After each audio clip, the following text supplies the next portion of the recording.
Ayan. Ito po, mangangaral pa po ako ulit. 1 Corinto chapter 10 verse 13. Walang tukso na dumating sa inyo na hindi pangkaraniwan sa tao. Tapat ang Diyos at hindi niya hahayaan kayo matukso ng higit sa inyong kaya. Kung hindi kasama ng tukso ay bibigay niya rin ang daan upang makaligtas kayo. Ang talatang ito ay nagpapakita na ang Diyos ay laging naroroon upang tulungan tayo sa mga pagsubok at hindi tayo hayaang mag-isa. So, ano po ba ibig sabihin nito? Diba? Kumbaga, ibibigay ko example dito sa 1 Corinto chapter 10 verse 13, yung nasunog po sa California, USA. Maliwanag po doon, usong-uso ngayon, alam ko na sa buong mundo, nasunog, may isang bahay doon na natira na hindi nasunog, which is, tapat ang Diyos sa kanyang pangako. Kumbaga, ang kamay ng Panginoon sa likod dito, gumagawa para sa ikakaligtas ng anak niya. Kumbaga, andoon pinakita ng Panginoon yung kabutihan niya na magligtas sa kapwa niya. Nililigtas ng Panginoon yung kapwa, yung tao na tapat na nagtitiwala sa kanya. Kasi sa loob mo, hindi mo niloloko-loko yung Panginoon. Kumbaga, naglingkod ka, tapat ka.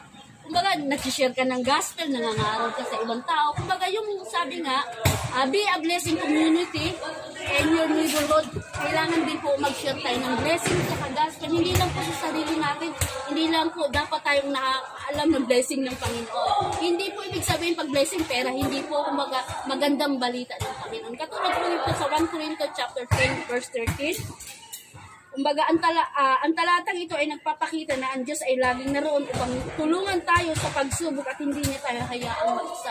Maliwanag po doon, yung bahay na yon, isang bahay sa LA, California na susunod, iniligtas ng Panginoon through on faith kasi ganun siya nagtitiwala sa Panginoon eh.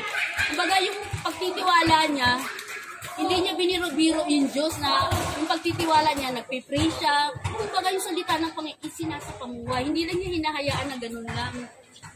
Tapos, and then, may nangyari nga na ganun, bago nag-umpisa po yung sunod sa LA, California, naganap muna yung award, si Nikki. Kumbaga, inano nila yung Diyos eh.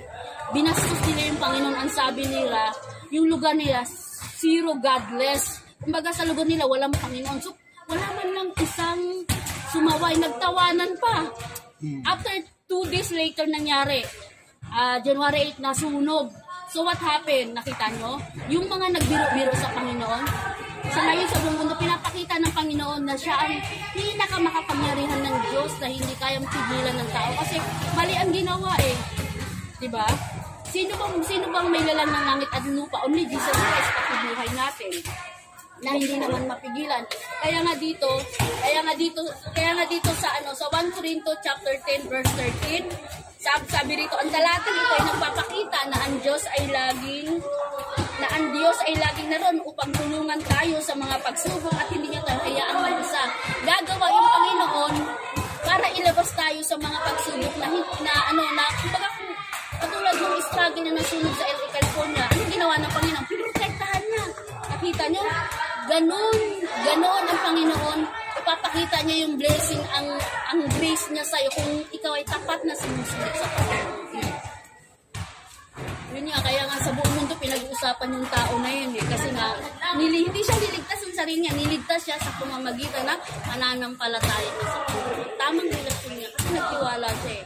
Pero kung ikaw, magtitiwala ka, wag sa kapwa mo, wag sa best friend mo mayaman, direct ka kay Jesus kasi tayo magtiwala. Kasi kumbaga, pag sa Panginoon, hindi ka mabibigo eh. Pero sa tao, mabibigo ka. Yun lang po, God bless. Kuya, patayin mo na.